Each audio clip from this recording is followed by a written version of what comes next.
हम में से कोई तब तक मुतमईन नहीं होगा जब तक हमें मिलता नहीं है। अब चलिए, प्रोसेस चल रहा है, प्रोसेस में वक्त ज्यादा लगा है। हम तो उम्मीद कर रहे थे कि अभी तक मिल गया होता, नहीं मिला, लेकिन हमने उम्मीद छोड़ी नहीं है।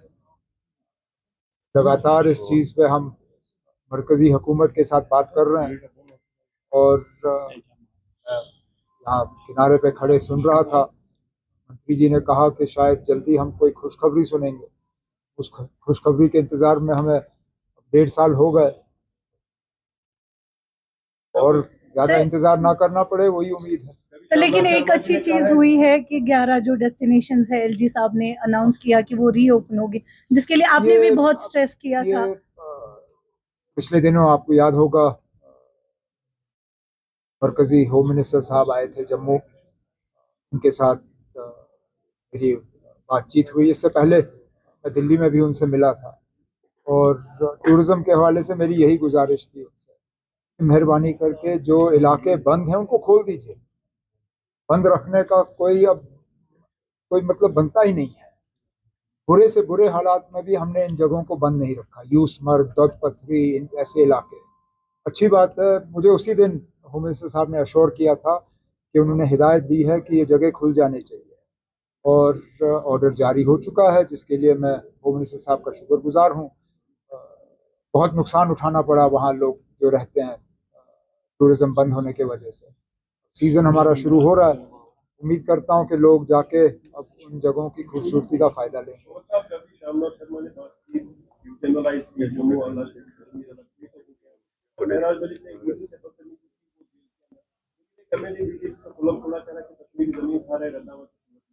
वो तो अब, लेकिन उसके बाद फिर हकीकत सामने आई ना, मुकदमा उसके खिलाफ हुआ था।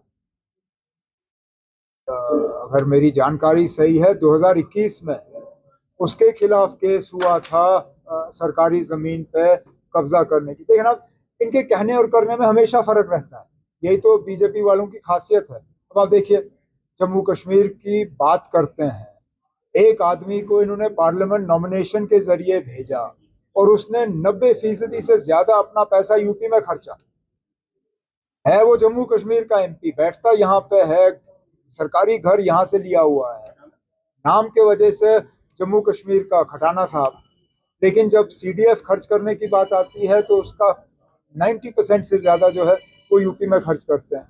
अब यही तो मैं कहता हूँ ना, अब इनके कहने और करने में बहुत फर्क है। उमर साहब, पाक और मुकद्दस महीना शुरू होने वाला है, कल खबरें चली है कि 34% इलेक्ट्रिसिटी, इसका मतलब है कि सेटलमेंट्स काफी ज्यादा हो। कोई ना, हमारी मुकम्मल कोशिश रहेगी और आज मैंने मीटिंग रखी है इसी सिलसिले में कि सहरी और इफ्तियारी के वक्त जो है कम से कम बिजली के कट रहें। बाकी डेफिसिट कोई आज नई बात नहीं है, डेफिसिट तो हमें विरासत में मिली है और इसको दुरुस्त भी किया जाएगा आने वाले कुछ सालों में जब हमारे नए प्रोजेक्ट्स जो हैं वो चालू होंगे। लेकिन इस पाक महीने में कम से कम लोगों को तकलीफ का सामना करना पड़े, उसके लिए तमाम इक़दाम उठाए जाएं।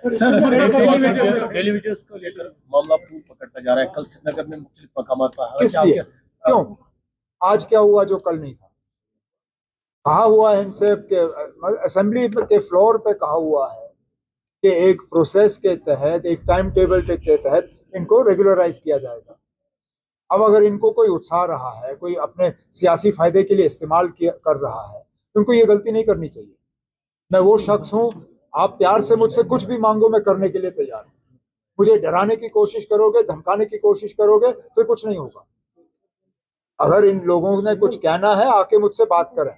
ये जो सड़कों पे एहतजाज करने का सिलसिला किसी के दबाव में आके कर रहे हैं, ये अच्छी बात नहीं है, उनके लिए भी अच्छी बात नहीं है और उनके मुस्तकबिल के लिए भी अच्छी बात नहीं है। जब हमने असेंबली में कहा हुआ है कि इस साल एक पॉलिसी के तहत जो है इनके रेगुलराइजेशन का टाइम टेबल जो है वो जारी किया जाएगा, उसके बाद सड़कों पे आने की बात कहाँ पे है?